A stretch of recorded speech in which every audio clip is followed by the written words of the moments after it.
नमो नारायण। आप सभी मित्रों को नमस्कार नमस्कार नमस्कार, नमो नारायण।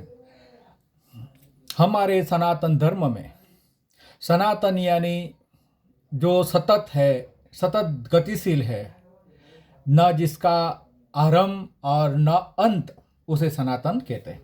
हमारे सनातन धर्म में वेदों में परमात्मा की जो व्याख्या है, वो व्याख्या में ऐसा है कि परमात्मा ईश्वर सर्वशक्ति एक है और वही शक्ति से सब कुछ प्रकट हुआ है। सभी देवता देवीगण, ग्रह नक्षत्र तारा वृक्ष वनस्पति इत्यादि सब एक परमात्मा के ही अंश से, प्रकाश से, नूर से सब पैदा हुए हैं। हम बात करते हैं श्री गजानन गणाधिपति महाराज की। परमात्मा का जो स्वरूप है गजानन गणाधिपति महाराज, ये जो स्वरूप है ये हमें ज्ञान देता है, ये हमें बोध देता है कि गणों के अधिपति बनो। गणों के अधिपति बनना यानी आप आपकी काबिलियत, सक्षमता इतनी बढ़ाओ कि आप कोई भी समूह को हैंडल कर सको और एक समाज की रचना कर सको। इसे कहते हैं गणाधिपति, गणों के अधिपति। स्वतंत्र जीवन मत जिए, बल्कि समूह को जागृत करे, उसे ज्ञान दे और उसका दिशा निर्देश करे। ये गजानन गणाधिपति महाराज का ज्ञान है। गणाधिपति देवताभ्यो नमः।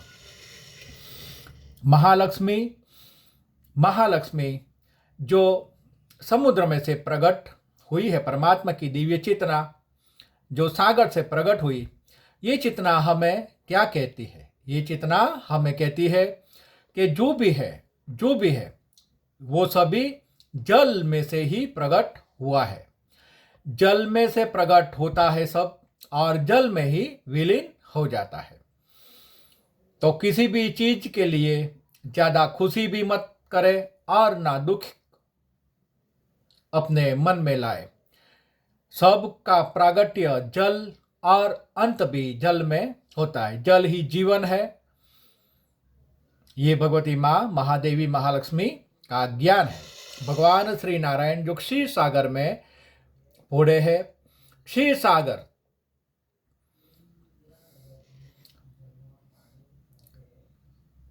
ये धरती के ऊपर सबसे ज्यादा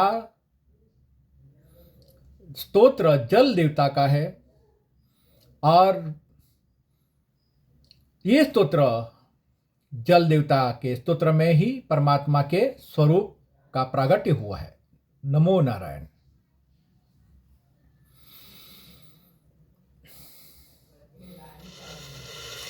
भगवान श्री कृष्ण विष्णु भगवान का दिव्य अलौकिक रूप स्वरूप पूर्ण ब्रह्म परमात्मा श्री कृष्ण का ज्ञान श्रीमद् भागवत, हरिवंश पुराण और विशेष श्री भगवद गीता में दिया गया है। भगवान श्री कृष्ण ने भगवद गीता में कर्म महान है, अपनी फर्ज को निभाए, अपने कर्तव्य को ईमानदारी से करे और कोई भी परिस्थिति में आप संघर्ष से भागे मत। ये भगवान श्री कृष्ण वासुदेव ने दिया हुआ ज्ञान है। हमें इस ज्ञान के ऊपर चलना चाहिए। भगवान श्री नारायण के विविध स्वरूप का ये ज्ञान है कि जिंदगी में आप एक ही तरह जीवन नहीं जी सकते। एक बच्चा है, ये वो बड़ा होता है, पढ़ाई करता है, विद्यार्थी बनता है, उसके बाद कॉलेज जाता है, वो शादी करता है, वो एक पति बनता है, गृहस्थ जीवन संभालता है, उसके बाद बच्चे का पिता बनता है, उसके बाद ये पारिवारिक मुखी बनता है, कोई जॉब करता है, कर्मचारी बनता है, कोई एकम कोई साहस के अधिपति भी बनते हैं, शिक्षक बनते हैं, आचार्य बनते हैं। तो भगवान श्री विष्णु के ये स्वरूप हमें ज्ञान देते हैं कि जीवन में बदलाव है और जीवन देता रहता है। हमें एक ही जगह पर रुकना नहीं है। ओम नमो नारायण, ओम नमो नारायण, नमो नारायण।